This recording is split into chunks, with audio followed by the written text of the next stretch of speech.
Hi guys! Today we're going to talk about Egyptian hieroglyphics. Now Egyptian hieroglyphics are really interesting. We didn't know anything about the hieroglyphics that were on the tombs for a long time. The way we found them was by accident. Napoleon's troops were walking along the Nile River and they basically tripped over this huge stone called the Rosetta Stone that was buried in the ground. They took the stone home and it was this huge black stone, and they brought it home and made it part of their fort. It was really interesting in that it had 3 different kinds of writing on it. And they brought it home to this British museum. And for years and years, people looked at it and observed it, and they realized suddenly that it had 3 different kinds of writing on it. And the 3 different kinds of writing, the way they cracked the code was realizing that it said the same thing in 3 different languages. And that's how they realized that this was how they cracked the code of hieroglyphics. That this was saying, they realized this one they did understand. So if they could understand this one writing, that they were saying the same thing in this language. So by knowing what they were saying in this language, they could realize, transfer it to this language. So that's how they cracked the code of hieroglyphics. But for years and years and years, no one could understand what was written on the tomb in hieroglyphics. Now, hieroglyphics is basically a glyph, which is a picture, and I printed this one out. So your teacher today is basically going to go to Google and print out hieroglyphics, and next to it Google is going to give you, or whatever site they go to, is going to give you the picture, and it's going to translate the phonetic sound next to it. So it's going to show you the picture and what the sound would be next to it in our phonetic language, okay? So it's going to tell you what it would equal to, like the vulture would equal an A, okay? And a leg would equal a B, okay? A hand would equal D. So you would just translate it to what your word would be for today. But the thing is that they didn't have certain sounds in ancient Egyptian. Like there's no O, so there's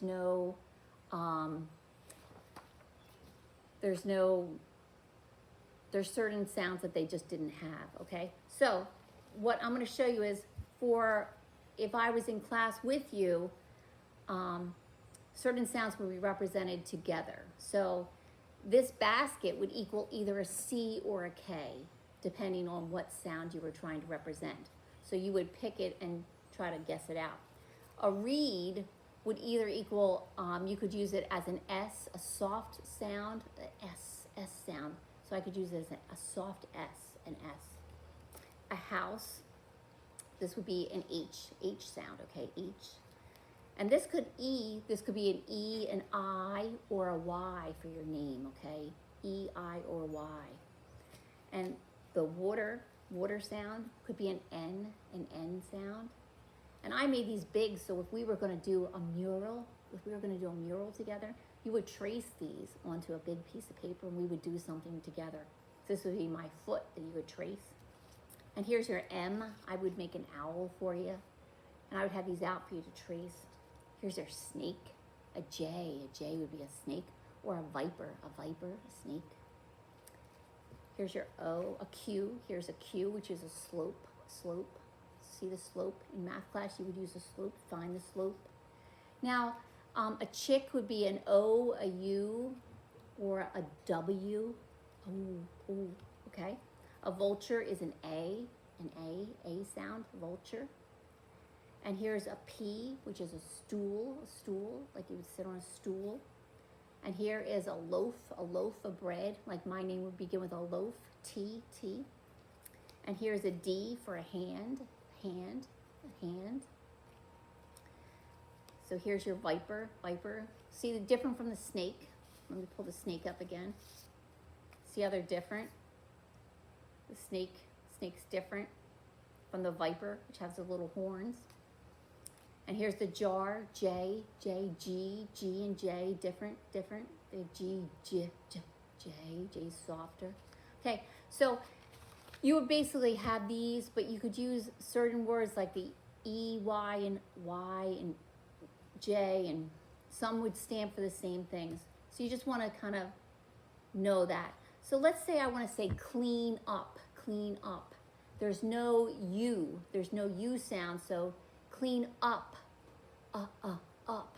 So for U, since there's no U, I would use up. So I would use an A again, A, okay? So let's do clean up, because I always tell you to clean up after yourself, right? So let's say I'm going to take clean up. So for this, I would say K. Since there's no C, I would use a K, right? A K.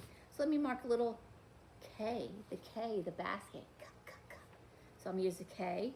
L, there's an L, the lion. I could use the I, the reed, okay? E, I'm going to use the Y again, but I could use a double reed for that, right? So I can use lots of that. And an A, the vulture up top, and an N for the water. So I'm going to mark the ones I want to use, and up, the stool. So I'm going to use the ones I'm going to use. I'm just going to mark them. And then with my scissors, I'm going to cut them out, okay? So I'm just going to cut out the ones I'm going to use. And I'll leave the letter next to it so you can tell, okay? So you can tell. So K, I'm going to cut him out first. And someone can help you cut it out. Okay, so I'm going to use that first. K. So here I'm going to cut this out. K. I'll put them right here. Cut it out. And I'm going to kind of do mine quickly. K, L, E. I need the E, right? So I'm going to grab that. E.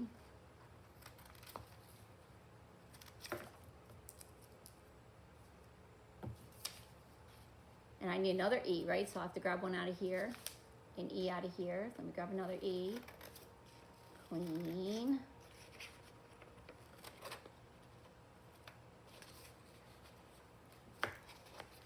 C-L-E-A. I need another A. C-L-E-A.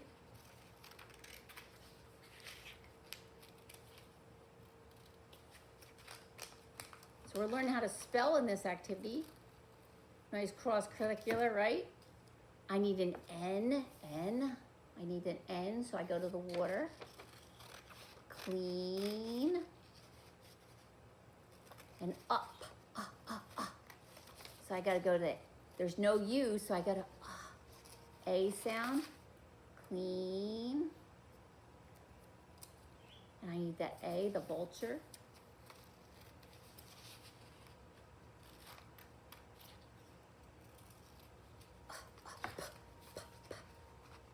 I need a P, don't I? Up. Go for my P, the stool. And then you could maybe put another word, your name. Go for your name then. So I got this, clean up. Now I might want to add another E to make this clean up. So I'm just going to glue these down. And I'm going to do them vertically like they did, because they wrote it up and down. Like a cartouche was written up and down in a symbol. So if you do your name, you want to do it in a cartouche, which was in a little like jewelry box kind of thing. They would draw it in a symbol. We'll do that later, because I think that'll look really pretty. But for right now, I'm just going to make my little symbol clean up. So this one I really think you need to think about. So here it is. I'm going to actually draw this. I'll just make a little symbol thing for it.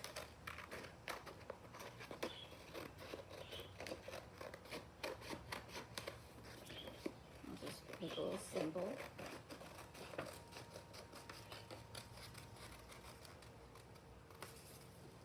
And maybe next to it, I'll actually write the symbol right here next to it so I can see it.